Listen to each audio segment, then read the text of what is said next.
everyone, hopefully I earn your sub today. So Starfield is Bethesda's next big game, and this is hopefully going to recover their reputation. I have a few friends who got review copies and they told me the game is kind of buggy, but they're planning to have a day one patch for this game. But Bethesda really needs a win because, let's face it, the company's reputation is in the toilet after Fallout 76. Yeah, the game is in a better state now, but a lot of people haven't forgiven them, like myself, for when it first released and got it at full price. Heck, the game was discounted within a week. I remember I went to my Best Buy and they were selling the game for $30 after 1 week because they were just trying to, push out the game. And then there was that famous video. I don't know if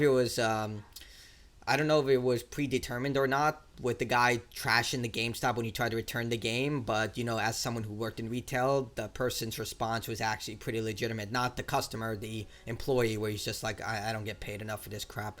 But early copies leaking early it's well known. Like, sometimes people get early copies, and for the most part companies allow this to happen because sometimes the post office screws up. It's not that big of a deal, but when it's blatant like this, when someone's selling like 250, 200, over $1,000 for early copies of Starfield, it's kind of hard to, you run a very hard risk in this situation because you run the risk that Microsoft could brick your console for having an illegal copy of Starfield this early, because you're going to have to connect to the internet. Even if you aren't connected to the internet, the second you go live with your console, they're going to see save data on that. So I don't know. I'm not an engineer, but it's a big risk if you're going to do this. And it's really stupid too. Who would pay $500,000 for early copy of Starfield? It makes no sense. But sometimes people get early copies because they steal them. A little story here.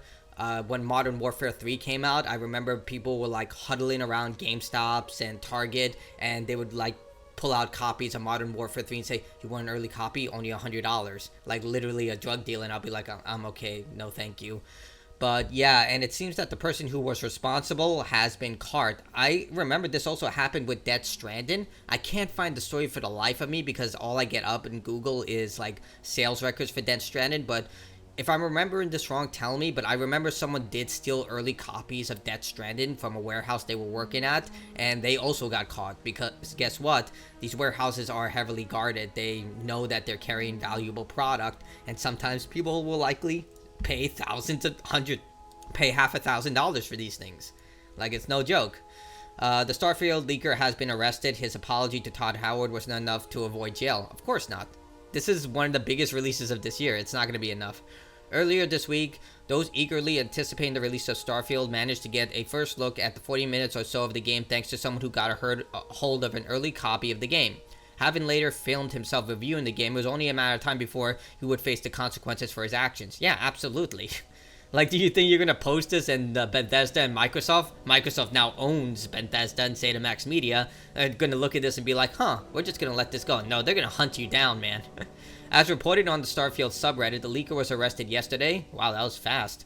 August 24th for possession of marijuana and theft of property between $2,500 and $10,000. They're just going to pile on charges then. Like, if they got you on one thing, the police tend to try and pile on as much as they can for, the maximum sentence, especially if you're going after a multi-billion-dollar private company. In his videos and social media posts, the leaker essentially admitted to having stolen goods to sell them from the warehouse he worked at. So stolen property, and on top of it, you're stealing from the place of you worked. Dude, what were you thinking? Which included multiple copies of the highly anticipated game by Bethesda. Still, like, this guy is an idiot. Like, so you stole from your warehouse, you then tried to sell the stuff online, and you really think that Microsoft wouldn't commission subpoenas from these websites to try and get, where you're located or any information you probably put on your accounts.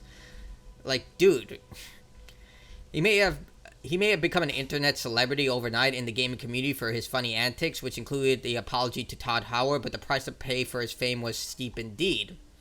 With the leaker having been arrested and the game being so close to release, the possibility of more Starfield leaks is quite low. Still, from the original footage that has been released so far, it seems like fans will be in for a treat, as the game's opening considerably better in launch builds than last year's, as shown in a short comparison video. Starfield officially launches on September 6th, yada yada yada. So yeah, This person was an idiot. He decided to show off his crimes for a bit of clout and then try to go the extra mile to make a buck underneath the table. Like, if he just did this without using the internet, he would have probably gone away with it. I don't know how far he would have gotten away with it. I don't know what warehouse he works at. The fact he was able to walk out with these copies of Starfield seems very questionable, that they need to work on their security. But regardless, it just seems very stupid to do something like this and then try and boast about it on the internet. Then again, we do live in the social media generation. You need to just be on TikTok for 10 minutes and you'll see there are a bunch of idiots who are constantly posting crimes that they do and posting them on the internet. Like, I know for the NYPD particularly, they literally have officers who are dedicated to looking through Instagram, TikTok, Facebook for people like this. And you'll be surprised how many times they catch people like this because they're trying to go for internet clout and they believe that they're immune to it, like Logan Paul, like in his case. But he's a multi-millionaire, so he can pay for the best lawyers. You're not a multi-millionaire. You're just some random nobody, and the police will arrest you and they will find you, especially if you do something like this to a big multi-billion-dollar company. And this isn't the first time or the last time this is going to happen, but it just reminds me also that it's not only just, private citizens who do this. People within the media also do this. Like, I remember that P Nintendo, I believe it was the website that leaked early footage and early content of Pokemon Scarlet and Violet, I believe. No, it wasn't Scarlet and Violet. It was a Pokemon game, I can't remember.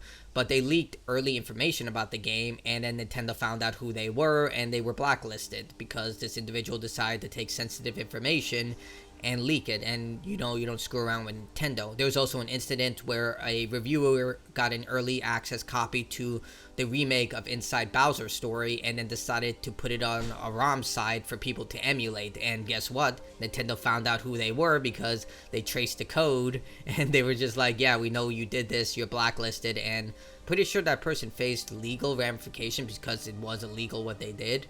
But yeah, like when you do this to big AAA companies, they will find you, especially for big releases like this, and they're not going to kid around with this stuff. One of the biggest examples I remember was Half-Life 2, where I believe it was a German individual who stole the code for Half-Life 2, and the literal FBI got involved in order to extradite that person to the United States to face criminal charges. So, just because they're video games doesn't mean you won't face the first ramification of the law. There's this mentality that just because it's a video game that somehow it's, a child's product and it doesn't matter. No. Video games are a multi-billion-dollar industry, and they're absolutely going to throw the book at you. Look at what's happening right now for the teenagers who stole the source code for GTA 6. They didn't steal the source code, but they stole sensitive information about GTA 6. They're not kidding around with this stuff. Like, they're going to come after you. Not to mention, and this is another, I know I'm going a bit of a tangent, but I want to give examples that these companies do not play around. Like what happened with Wizards of the Coast when that individual got early access to a set of Magic the Gathering cards. Like, someone sold him early cards that were not supposed to be ready for distribution. It was just a big mistake, but guess what happened? They sent the Pinkertons after him. They kicked down his door, raided his house, took whatever cards that they thought was like the illegal product, and now it was a big fiasco. Now, I mean, in that case, that person did have a lawsuit that he could literally file against them because they had no right to enter his home. They had no right to do anything that they did. They're not legal law enforcement. So, yeah. In that sense, I'm just saying, like, if you're going to do something this stupid, you're going to have to exercise a lot of caution because stuff like this is not going to be looked upon with kind eyes. They're going to do everything they can to not only make you they're going to make you an example of. Say, if you do this, we're going to find you, and it's not going to be pretty. So there's always going to be that one person they're going to make an example of to show everyone else, do not do this, because, consequences will be there. Either way, that's enough for me rambling. I went too far, but I wanted to give examples upon examples of why this is stupid and maybe this person wasn't thinking straight. So tell me what you think about all this. Are you going to play Starfield when it comes out, or are you going to wait a while so they iron out the bugs or like modders fix the game? Let me know. I'm going to play it on day one, and we'll see how things go. Anyway, that's me. Sorry about the background noise. It is what it is, and goodbye.